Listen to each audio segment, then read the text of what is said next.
વડોદરા શહેરના લોકો વેરો ભરે છે અને પ્રાથમિક સુવિધાઓની અપેક્ષા રાખે છે, પણ સામા પક્ષે વેરો લેનાર પાલિકાનું તંત્ર શહેરીજનોને પ્રાથમિક સુવિધા પાણીના સુચારુ આયોજનમાં પણ નિષ્ફળ પુરવાર થાય છે. વારંવાર પાણીના મુદ્દે શહેરના વિવિધ વિસ્તારમાં વિરોધ થતા હોય છે તે પાલિકાની પાણી મુદ્દે નિષ્ફળતાની ચાડી ખાય છે. તેમ છતાં સંબંધિત વિભાગ અધિકારીઓના પેટનું પાણી હાલતું નથી. શહેરના તુલસીવાડી વિસ્તારમાં રહેતા લોકોને પીવાના પાણીની વર્ષોથી સમસ્યા છે, ત્યારે આ લોકોની સમસ્યાને વાચા આપવા વારંવાર આમ આદમી પાર્ટીના હોદ્દેદારોએ તંત્ર સમક્ષ રજૂઆત કરી હતી. જો કે રજૂઆતોનું કોઈ નિરાકરણ ન આવતા આજે ફરી પાલિકાની વડી કચેરી ખાતે આમ આદમી પાર્ટીના પ્રમુખ અશોક ઓઝાની આગેવાનીમાં સ્થાનિકોએ એકત્ર થઈને માટલું ફોડી વિરોધ કરી પાણી માટે માંગ કરી હતી. ઉગ્ર સૂત્રોચ્ચાર કરી પ્રદર્શન કર્યા હતા. મ્યુનિસિપલ કમિશનર દિલીપ રાણાને આવેદન આપી રજૂઆત કરી હતી. આ સાથે આ વિસ્તારમાં ડ્રેનેજ અને અન્ય પ્રાથમિક સુવિધાઓનો અભાવ હોવાથી તેની પણ રજૂઆત કરવામાં આવી હતી. સ્થાનિકોએ પોતાની વ્યથા મીડિયા સમક્ષ જણાવી હતી. આજે અમે અહીંયા કમિશનર ઓફિસ 20મી વખત આવેદનપત્ર આપવા આવ્યા છે કે તુલસીવાડીમાં 20 વખત આવેદન આપ્યા છતાં આજ સુધી અહીંયા પાણીની કોઈ પણ વ્યવસ્થા થઈ નથી. આ બીજેપી એટલે બખડ જનતા પાર્ટી જે હંમેશા લોકોને ઉલ્લુ બનાવી સ્માર્ટ સિટીના નામે લોકોને છેતરી કે અહીંયા નલ સે જલ, દરેક જગ્યાએ પાણીની વ્યવસ્થા, દરેક જગ્યાએ ગટર લાઈન, દરેક જગ્યાએ રોડ રસ્તા, પણ બરોડાની અંદર એવું ભારતીય જનતા પાર્ટીએ બખડ જનતા પાર્ટીએ કશું જ કર્યું નથી. કોઈ પણ જાતની સુવિધાઓ આપી નથી. લોકો આજે પાણી માટે તરસે છે.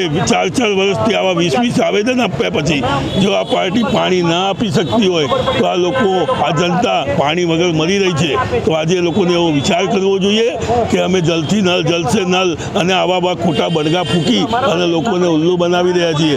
તો આમાં વીએમસીએ કે કમિશનરે કાયદેસર એમનું પોતાનું રાજીનામું ધરી દેવું જોઈએ. જો આ કાર્ય કરવાના લાયક જ નથી તો તમે આવી ખુરશી પર કેમ બેઠા છો? આજે અમે જવાબ માંગીએ છીએ.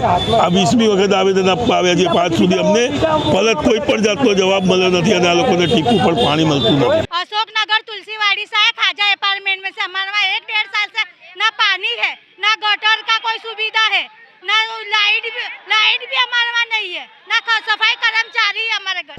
આમ આદમી પાર્ટી વડોદરા દ્વારા ત્યાંના લોકો સાથે તુલસીવાડી, અશોકનગર, ઇન્દિરાનગર, ખાજા એપાર્ટમેન્ટ, સંજરી એપાર્ટમેન્ટ અને અમુક બીજા એપાર્ટમેન્ટનું નામ અહીંયા ઉલ્લેખિત છે. એની માટે લોકો રજૂઆત લઈને આવ્યા છે આજે અને બહુ ઉગ્ર રજૂઆત એમણે કરી છે, એમાં પાણી અને ગટર ઉભરાવાની ફરિયાદ છે અને જોડે જોડે સ્ટ્રીટ લાઇટની, રોડ રસ્તાની ફરિયાદ છે. આપને ધ્યાનમાં મૂકું કે આ જે પૂર્વ વિસ્તાર છે એની માટે ઉનાળાના આગામી આયોજનના ભાગરૂપે અમે રાયકા દોડકા, જ્યાંથી પૂર્વ વિસ્તારમાં પાણી જાય છે, અને આજવા, એ બંનેનું પાણી પૂર્વ વિસ્તારમાં જાય છે. પાણીના સોર્સ વધારવા માટે અમે ત્યાં 5 MLD પાણી, 5 ટ્યુબવેલ બનાવ્યા છે. લગભગ 10 થી 12 MLD પાણી આ વિસ્તારને અમે વધારે આપ્યું છે ઉનાળામાં. સાથોસાથ આજવામાંથી પણ પૂરતું પાણી એમને મળ્યું છે. જોડે જોડે ક્યાંક આ જૂની અને જર્જરિત લાઈનો ક્યાંક હોય છે. એના કારણે કોલાપ્સ થવાથી, ક્યાંક ગટરની લાઇનથી મિક્સ થવાથી કોન્ટામિનેશન અને ઓછા પાણીના પ્રશ્નો ક્યાંક હોય છે. એની માટે ત્વરિત અમે સેલ બનાવ્યો છે અને તાત્કાલિક અમે એમને રિપેરિંગ કરી આપીએ છીએ. સાથોસાથ જ્યાં નથી જતું ત્યાં અમે ટેન્કર પણ પ્રોવાઈડ કરીએ છીએ. એમને પણ મેં એ જ કીધું છે. એ કહે છે કે 20મી વાર આવેદન આપ્યું. એની માટે થઈને અમારા આજવાથી પાણી લાવવા માટે 200 કરોડના ખર્ચે આખી પાણીની પાઇપલાઇનો નવી આવી રહી છે. એનાથી આનો પ્રશ્ન સદંતર હલ થશે. સાથોસાથ જ્યાં પણ એવા કોલાપ્સના પ્રશ્ન આવે છે એકદમ ત્વરાથી અમે એમનું કામ કરી આપીએ છીએ. એ કહે છે 20 વાર આવેદન આપ્યું છે તો 20 વાર એમના ત્યાં ગટરના પાણી કે પાણીના પ્રશ્નો અમે સોલ્વ કર્યા જ છે. એવું નથી કે નથી કર્યા.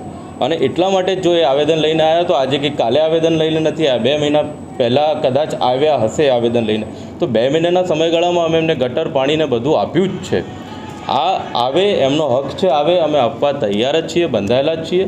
જોડે જોડે આજે પણ જે આવેદન આપ્યું છે એની માટે અમે ત્વરિત એમનું કામ કરી જ આપશું. ક્યાંક પાણીનો પ્રશ્ન હશે કે ગટર કોન્ટામિનેશન કે ઓછા પાણીનો પ્રશ્ન હશે, અમે તાત્કાલિક સોલ્વ કરી આપશું. પણ મારે એમને નિવેદન એ પણ છે જોડે જોડે કે જે રીતે એ લોકો ઓફિસમાં આવીને આ રીતે ધમાલ કરે છે, બિલકુલ અયોગ્ય અને ડેમોક્રેસીની વિરુદ્ધ છે. શાંતિથી એમને રજૂઆત કરવી જોઈએ. અમે શાંતિથી આવીને એમનું પ્રશ્ન જે સોલ્વ કરી આપીએ. અને આપને પણ મારી એક વિનંતી છે કે ભાઈ જે તમે બાઇટ લો છો બિલકુલ સિમ્પલ વેમાં બાઇટ લેવી જોઈએ. ધક્કા મૂકી અને અંદર ઝઘડાઝઘડી ઓફિસમાં પ્લીઝ ના કરો.